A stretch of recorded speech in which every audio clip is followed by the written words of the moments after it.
Bom, boa tarde pessoal. Pessoal, antes se inscreva no canal, dê um like e compartilhe, que me ajuda bastante nesse meu trabalho, lendo livros para o público. Porque sempre tem aquela pessoa que tem uma preguiça de ler um livro. Eu sei muito bem como é, porque já tive isso também. O livro dessa vez, como eu venho dizendo em todos os vídeos, Neuromancer, de William Gibson. Vamos dar início a essa bagaça, vamos dar continuidade a esta bagaça. Capítulo 15. Tá tentando bater meu recorde, filho? Perguntou o Flatline. Você voltou a ficar com morte cerebral. 5 segundos. Se segura, disse Case. E acionou a chave do SynthSteam. Ela estava agachada na escuridão, as palmas das mãos coladas num concreto áspero. Case, Case, Case, Case. O display digital pulsava seu nome em alfanúmericos. Era o Intermute, informando-a do link. Que bonitinho, ela disse. Continuou agachada, balançando nos calcanhares, e esfregou as mãos, estalando os dedos. Por que é que você demorou? Tempo, Molly. Tempo agora. Ela passou a língua com força pelos dentes inferiores da frente. Um deles se mexeu ligeiramente, ativando seus amplificadores de microcanal. A movimentação randômica de fótons na escuridão foi convertida em um pulso de elétrons. O concreto ao seu redor surgindo com uma palidez fantasma e granulada. Ok, meu amor. Agora a gente vai começar a brincadeira. Case percebeu que o seu esconderijo era uma espécie de túnel de manutenção. Ela se arrastou para fora e saiu por uma grande ornamentada de bronze envelhecido com dobradiças. Ele viu o suficiente.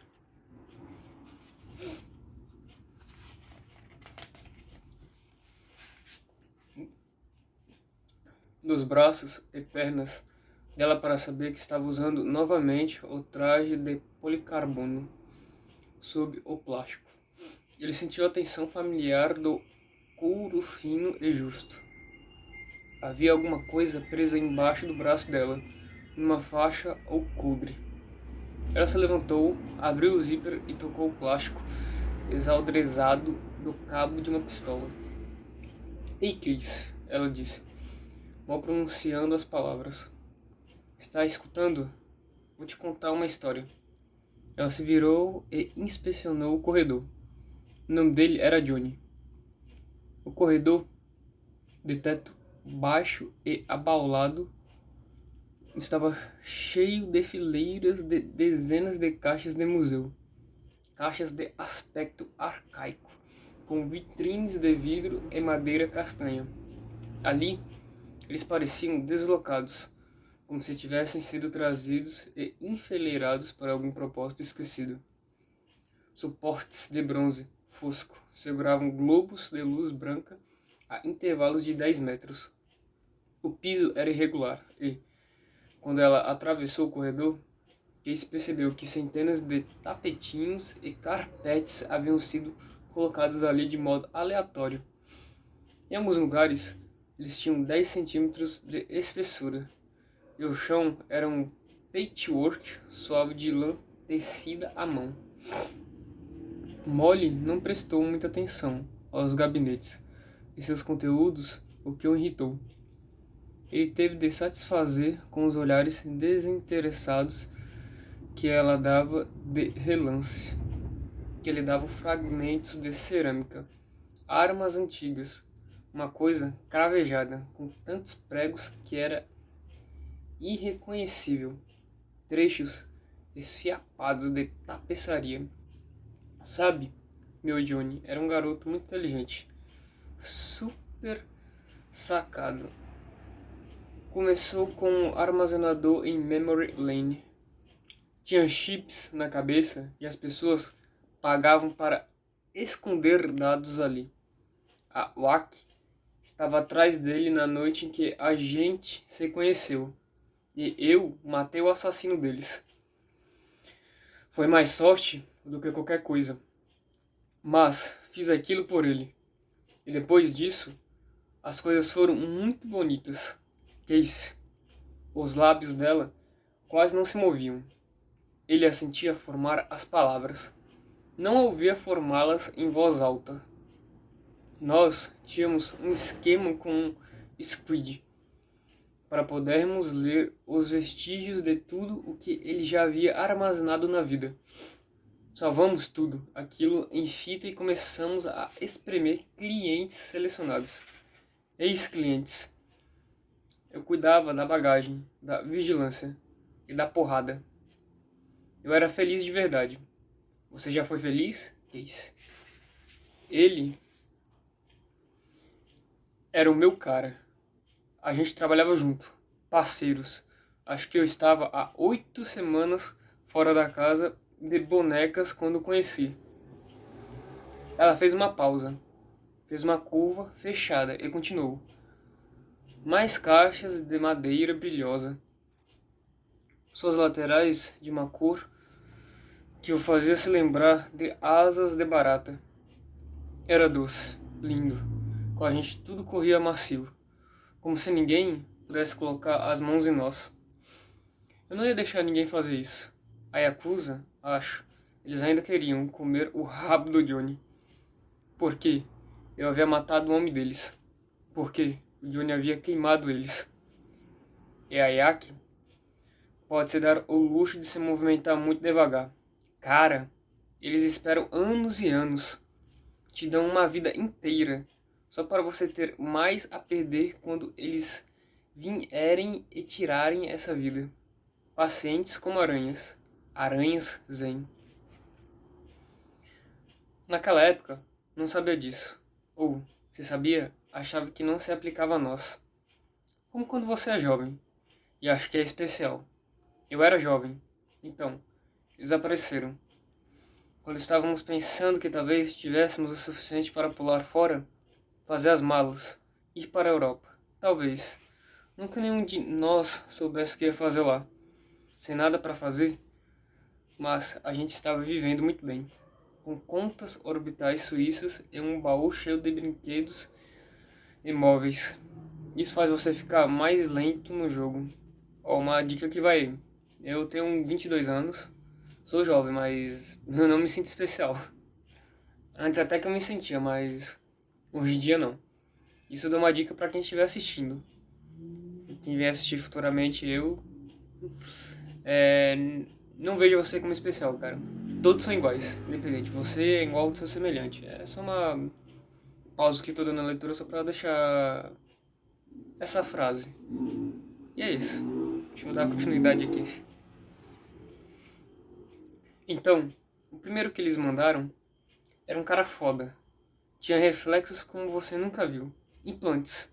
Tinha mais estilo que 10 caras comuns juntos. Mas o segundo era, sei lá, tipo assim, um monge.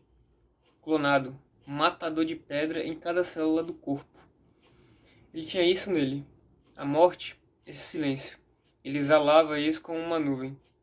A voz dela desapareceu quando o corredor se dividiu. Escadarias idênticas descendo. Ela pegou a da esquerda. Uma vez, quando era menina, a gente morava numa ocupação num squat. Era lá no rio Hudson. E aqueles ratos. Cara, eles eram grandes. São os produtos químicos despejados por lá. Era do meu tamanho. E a noite toda, onde eles tinham ficado andando pra lá e pra cá, debaixo do piso do squat. Por volta do amanhecer, alguém trouxe um velho, com o rosto todo marcado e os olhos bem vermelhos. Ele levava um rolo de couro todo engraxado para guardar ferramentas.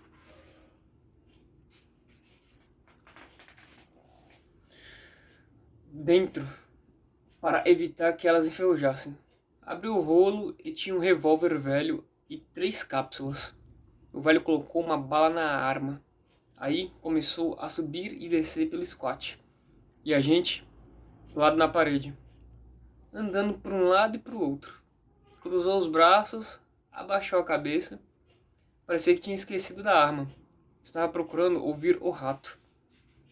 A gente ficou muito quieto. O velho dá um passo. O rato se move. O rato se move, ele dá outro passo. Uma hora fazendo isso e, de repente, parece que ele lembrou da arma. Aponta ela para o chão, dá um sorriso e puxa o gatilho. Guardou tudo e foi embora. Mais tarde, eu me esgueirei lá para baixo. O rato tinha um buracão no meio dos olhos. Ela estava vigiando os corredores selados que se abriam a intervalos ao lado do corredor. O segundo, o que veio para pegar o Johnny, era tipo esse velho. Não era velho, mas era desse jeito. Era desse jeito que ele matava. O corredor se ampliou.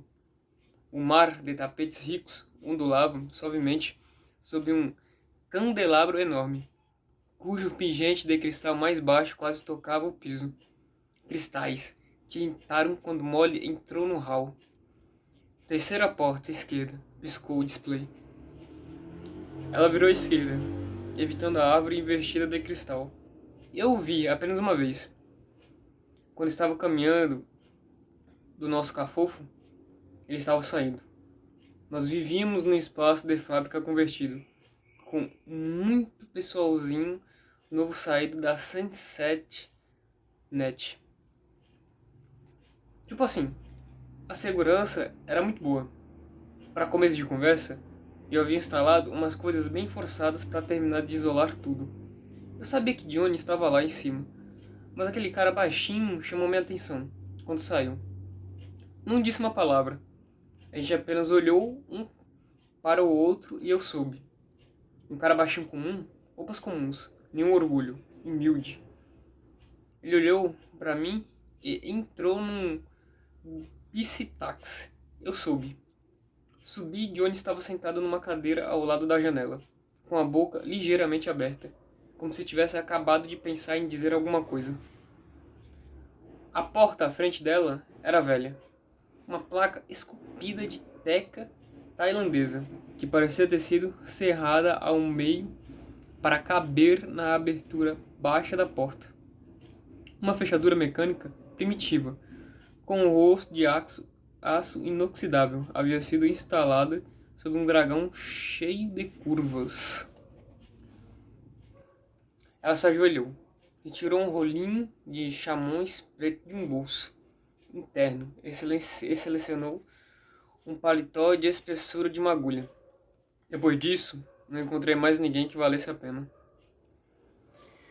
Ela enfiou o paletó e trabalhou em silêncio, mordiscando o lábio inferior. Parecia confiar somente no toque. Seus olhos perderam o foco e a porta era um borrão de madeira clara. Case ficou ouvindo o silêncio do hall, pontuado pelo tilintar suave do candelabro. Velas, Strenlight era toda errada.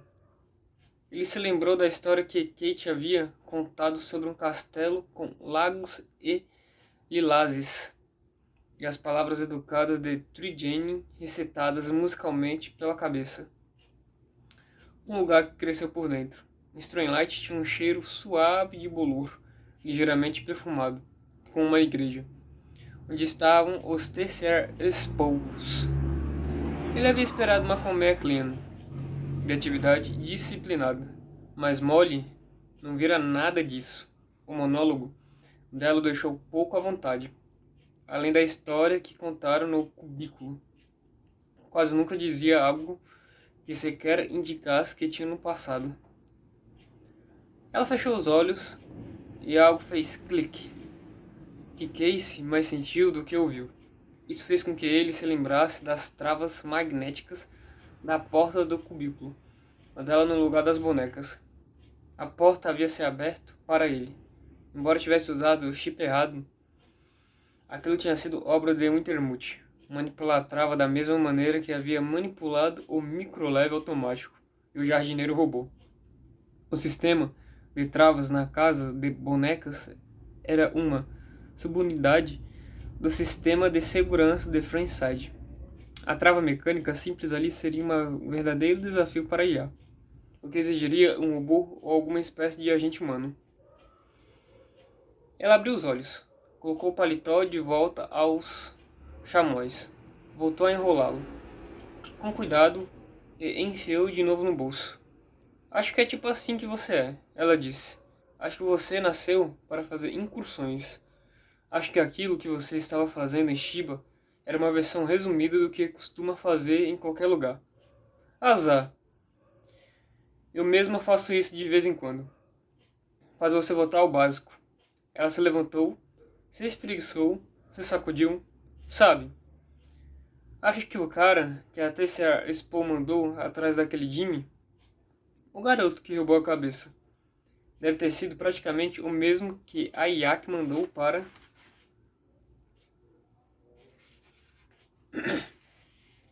matar Johnny.